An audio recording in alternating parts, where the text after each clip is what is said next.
People often ask me why I would get involved in politics in this day of political bickering and grandstanding and partisanship, for sure. Being a politician is actually something I've wanted to do since probably around the age of 9. And that all happened here at this house. This was my grandparents' place. I grew up a mile down the road.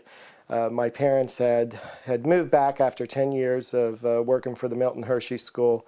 Being a mile from your grandparents was great, but when your closest neighbors are a mile away, that's quite a distance. In 1982, my grandmother Fleck died, and my grandfather, who was pretty much blind, liked me to read the paper to him.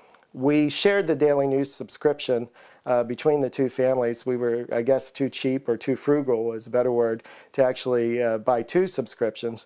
And in those days, the paper was actually delivered a day late. So talk about yesterday's news. But he liked 2 things read to him, anything political and the obituaries. It appeared that he knew everyone or was related to everyone, which was pretty much the case. So after we read the paper, I would sit here on the porch swing and listen to all the stories. He was quite the storyteller. This house had belonged to his grandparents, the Gutschalls, Peter and Mary Ellen.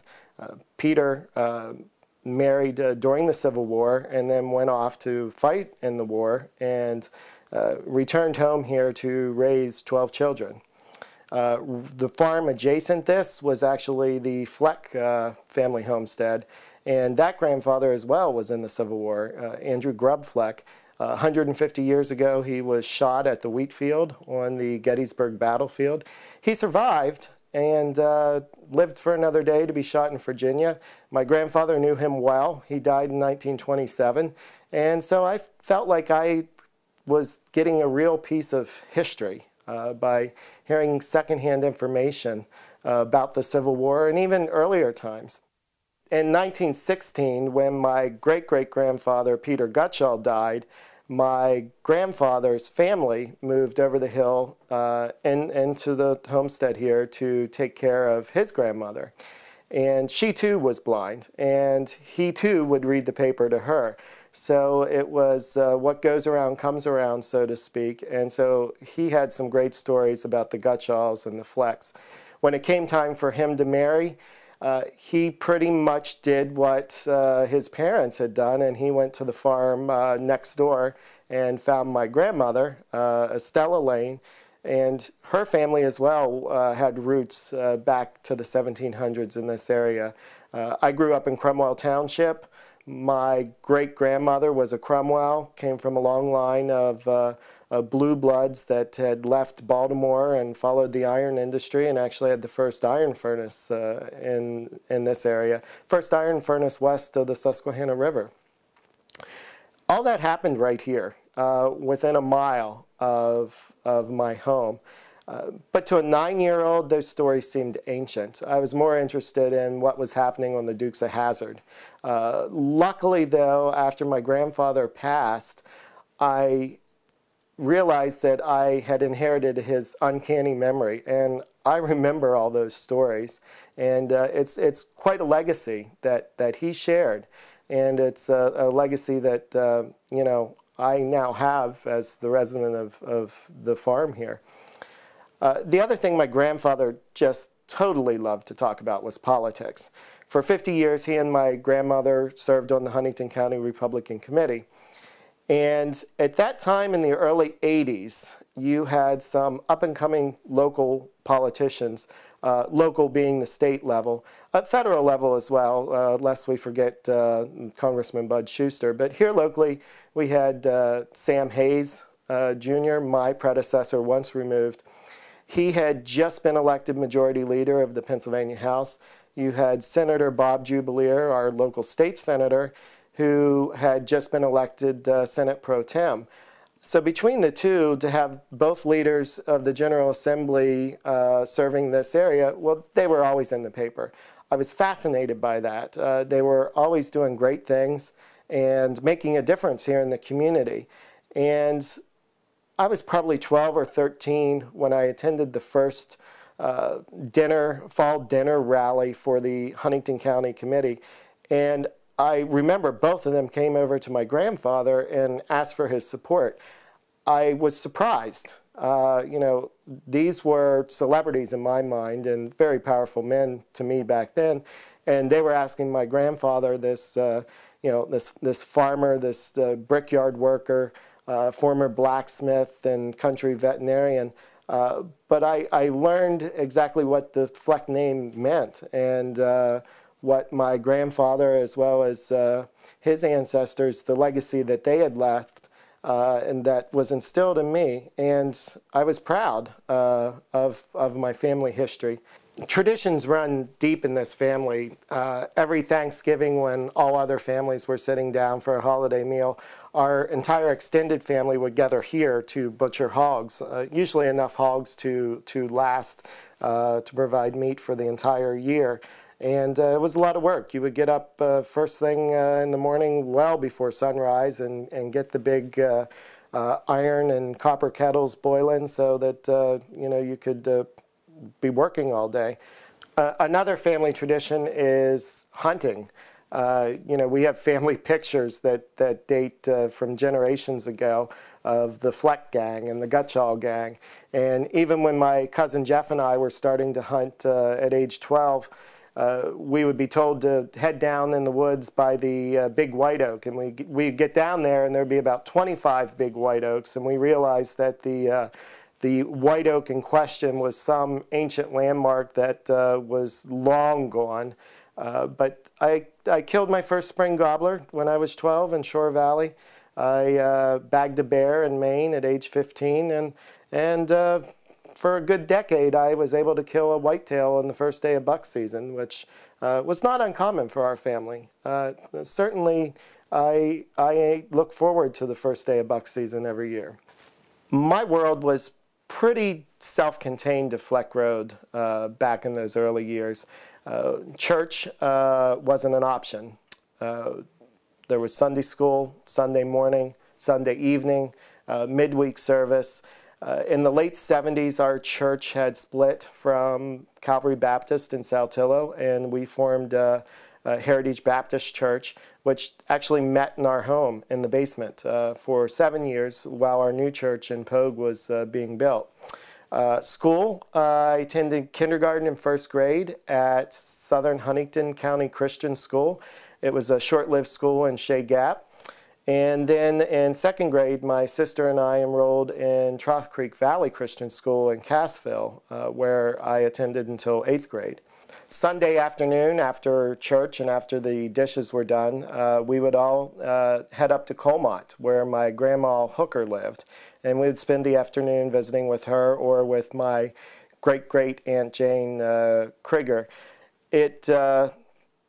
I was probably around age 10 when I realized that Grandma Hooker's last name was actually long. Hooker was my grandfather's nickname that he earned in the coal mines. And sure enough, most of the people that I knew in the Broad Top area, most of them that I was related to, they all had nicknames that I still to this day can't tell you what their last names were. By 8th grade, our little Christian school in Cassville had dwindled numbers greatly. In fact, I was the only one in 8th grade. It turns out that would be the only time I was number one in my class. But 7th through 12th grade was all in the second story of a house. So it wasn't like I was sitting there all alone. My sister graduated that year, in 1987. My cousin Christy, who also attended the school, we were successful in persuading our parents into allowing us to go to the public high school, which was odd for both of us because we were both considered the new kid, even though the school was less than a mile from each of our homes. High school was rather uneventful for me. I was pretty ambitious even back then and spent a lot of time looking out the window, daydreaming, waiting for life to start and charting my course in life. That all changed at the end of my junior year when my father died unexpectedly in a farming accident. And I just remember the nearly 1,000 people that filed through paying their respect of what an impact he had on the world around him and what big shoes he left to fill and how proud I was that he was my dad.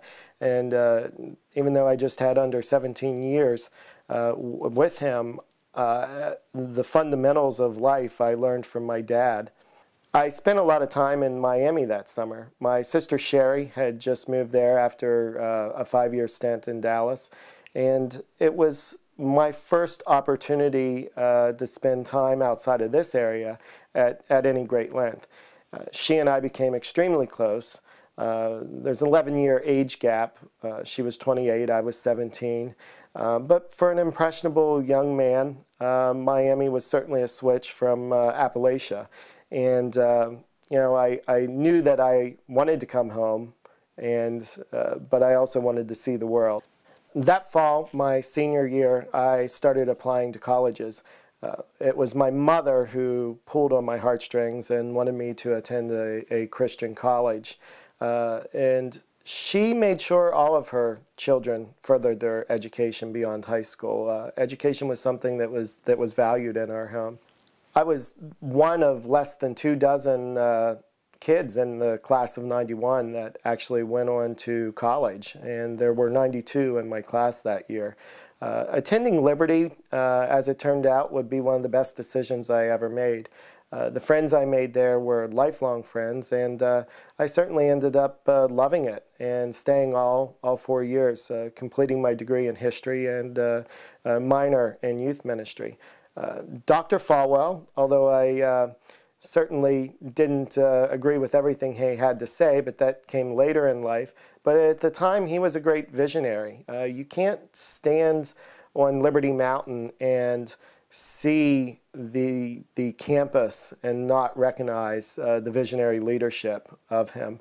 And I learned a lot just by watching him. In fact, I only have one thing written in my Bible, and it's one of his sermons, and its vision is being able to see the last step. And that's something that I've used in my life. I've been a very much visionary and goal-oriented, and seeing beyond what the next step is leading me to do.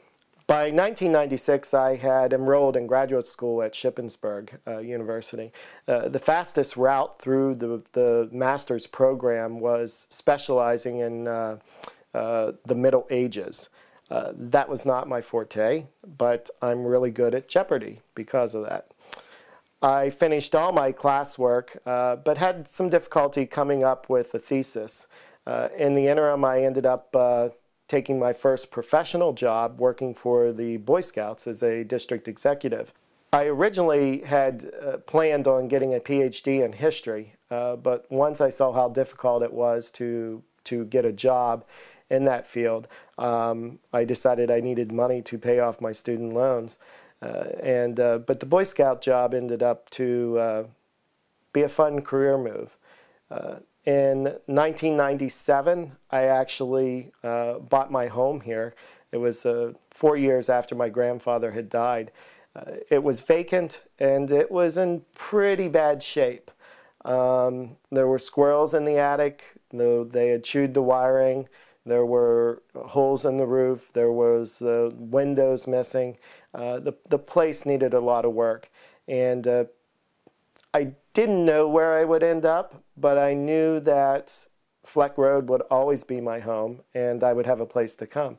I bought the place for $12,000. Many people thought I would tear it down.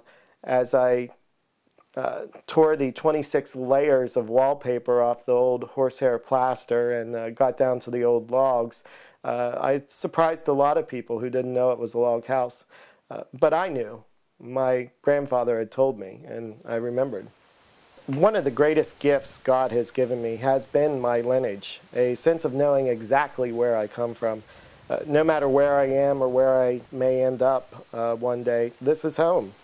And it's not really the home. I would say it's the dirt. It's the same garden that my great-great-grandmother toiled in while her husband was fighting the Confederacy. It's the same dirt that my grandmother hoed during the Great Depression when times were beyond tough. And it's the same dirt that I come home to after a long day in Harrisburg and just really like to get my hands dirty. And remember, they all lived here, and they're all gone. And life is so very short. It is but a fleeting moment, and you really have to live each day to the fullest. That's really what I draw from the mountains here, and just sitting on my front porch in the morning, drawing my strength to fight another day in Harrisburg, or coming home after a long day and just decompressing. My first professional job with the Boy Scouts was quite a stepping stone. I was responsible for fundraising, public relations, membership recruitment, and it really put me out there in the community. I was often in the paper and was making a name for myself, and started being asked to join various boards for community service organizations. The first one was the Huntington County Library System, and within 2 years I was actually president of the board. And within a year after that, Governor Rendell sliced funding, and we ended up having to make some really stringent cuts.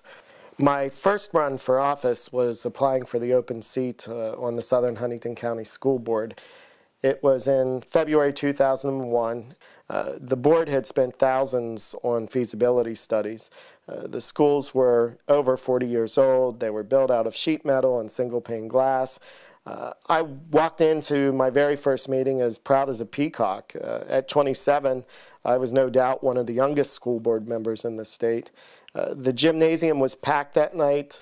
It came down to a vote whether to simply leave our options on the table or once and for all to simply stop the process and continue applying these Band-Aid fixes. It was a roll call vote. My name was called first. I answered yes. The crowd erupted.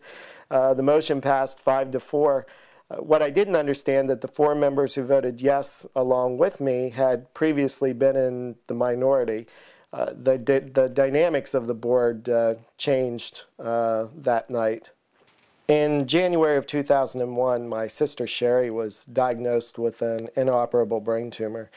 She was only 38. The doctors gave her 6 months. The family rallied to her side. My mother actually moved to Chattanooga to help with her 5 children. And my siblings and I each took turns driving down there on the weekends. It's gut-wrenching watching someone you love die right before your eyes. In my father's case, death was instantaneous. You didn't have that chance to say goodbye. With Sherry, you never gave up hope, so you simply refused to throw in the towel and say goodbye. I just remember being in awe of my mother's strength. Just 11 years earlier, she had buried her mother and her husband all in less than a year, and now she was bearing a daughter. For me, it totally reinforced just how short life is, and to live each day to the fullest, and to get out there and value those relationships. We are not promised another day, and that's really been a motivating factor in my life, and has, I think, made me so ambitious and so caring about the legacy that you leave. To move up in the Boy Scout organization, you really have to move around. It's much like the military, every 3 to 6 years. So as I was finishing out my 5th year and capping out my salary, I was keeping my eyes open for a local position that I could that would keep me in the area, because I simply did not want to move. I was getting to a point where I wanted to run for public office. The incumbent state representative had made it known a few years earlier that he probably wouldn't be in office more than 1 or 2 more terms, so I knew that there would be an opportunity approaching. In the fall of 2004, I was approached by the owner of a local insurance agency who was purchasing another agency, and he had come to me and wanted me to be the office manager. So I thought it was a good career move. So I left the Boy Scouts and got my insurance license. About 2 months into the position, the acquisition fell through, and there was not a place for me, and that's truly a humbling feeling. What do you do in a county that has double-digit unemployment and not a lot of white-collar positions opening up for a public relations person? I went on interview after interview, but was oftentimes told I was overqualified and probably wouldn't work out because they knew I'd be looking for something better. I just needed a job. When the economy turned here a few years ago and people were coming to me, I could totally relate. I know what a humbling experience it is and what that does to your psyche and your self-worth. To be able to just provide for your family. By the end of August of 2005, I was laid off. Being a political junkie that I am, and I had already been serving on the Huntington County Republican Committee and was following what was happening in Harrisburg. Just the month prior, we had the infamous midnight pay raise of 2005. And it was the first time I saw the public outcry to that level. It didn't die down after one news cycle. People were outraged. There was letters to the editor. There were rallies. You had Gene Stilp running around the state with a big pink pig. Names started to circulate about possible people running against the incumbent. And I knew it was now or never, and I was going to hop into the race. At that time, I was vice president of the school board.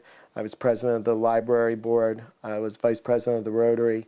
I had numerous friends throughout the county because of the Boy Scouts putting me in every nook and cranny and working with hundreds of volunteers. I thought it was a good time for me. The only thing was I was working part-time as a fundraising consultant as I billed myself. I was helping a friend with doing some nonprofit work. But that didn't deter me. I was bound and determined to get in the mix, and I announced my intentions 8 years ago. The incumbent did, in fact, drop out of the race, and by that February there were 4 of us. And I had a great team. My friends, my family, scout leaders worked the polls. My Rotary Club, most of the members had come out to support me, Republican and Democrat, and I was really excited. I thought I had a chance. Come election day, you're always skeptical. You think you're doing okay, but anything could happen. And that evening, we ended up winning 51% of the vote, and it was the largest majority in any of the 4-way races in the state that year. Won that fall, had a very viable Democratic opponent who was also a good friend of mine and ran a great race, headed off to Harrisburg in this era of reform with the largest freshman class in decades. I certainly believe in reform, but I also don't think that you should throw the baby out with the bathwater. And compromise has become a bad word in today's legislative scene. But certainly, I've learned to work with both sides of the aisle, and I'm proud of that. And I've made a lot of great friendships down there, and we've worked well together. I registered to be a Republican because my grandfather was a Republican, and he probably registered to be a Republican because his grandfather was a Republican. I'm a Republican now because it's the right fit for me. I do believe in fiscal responsibility. I don't think that you can simply throw money at every situation and that's going to fix it. I do believe in personal responsibility, but we simply can't continue to vote no and expect that to fix the problem. You have to have a plan. And over the years, I've voiced my plan on how to fix things. And I've put up those tough votes.